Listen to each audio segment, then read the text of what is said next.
ඔයත් දවසම් පොත පාඩම් කරලා අද මම මොනවද අලුතින් ඉගෙන ගත්තේ කියලා දවස් අවසානයේ හිතන කෙනෙක්ද?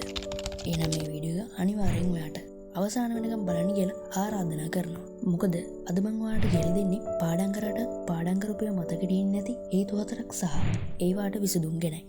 පළවෙනි වැරද්ද තමයි කියවන එක විතරක් කරන එක. අපේ මොලේ කියවන හැමදේම එක විදියට මතක තියාගන්නේ. ඒකට විසඳුම තමයි කියවල ඉවර වෙලා ඒ පොත හෝ පිටුව වහලා ඔයාගෙන් මේ පිටුවේ හෝ පොතේ තිබ්බ කරුණු ගැන ප්‍රශ්න අහලා උත්තර දෙන්න. එහෙම කරාම ඔයා පාඩම් කරන දේවල් ඔයාගේ දිගුකාලීන මතකයේ තැන්පත් වෙනවා. මේ ක්‍රමයට කියන්නේ ඇක්ටිව් රීකෝල් කියලා. මේ ක්‍රමය ගැන මම කලින් කරපු වීඩියෝ එකක් channel එකේ තියෙනවා. ඒකත් ගිහින් බලන්න.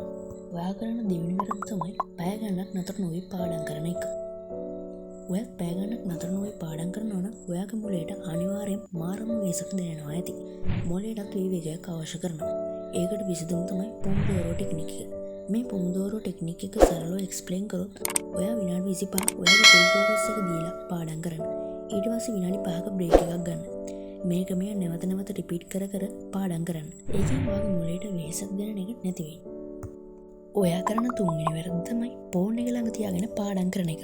ෆෝන් එක ළඟ තියාගෙන පාඩම් කරනවා නම් එතනවා පාඩම් කරනවා වෙන්න බෑ. එහෙනම් ඔයා අනිවාර්යෙන් ෆෝන් එක ඔබනවා. මේකට විසඳුම තමයි ඔයා පාඩම් කරන තැනින් ෆෝන් එක අයින් කරන්න. නැත්තම් ෆෝන් එක සයිලන්ට් දාලා පැත්තකින් තියන්න. ඔයා කරන හතරවෙනි වැරද්ද තමයි පාඩම් කරලා නැවත බලන්නේ නැති එක.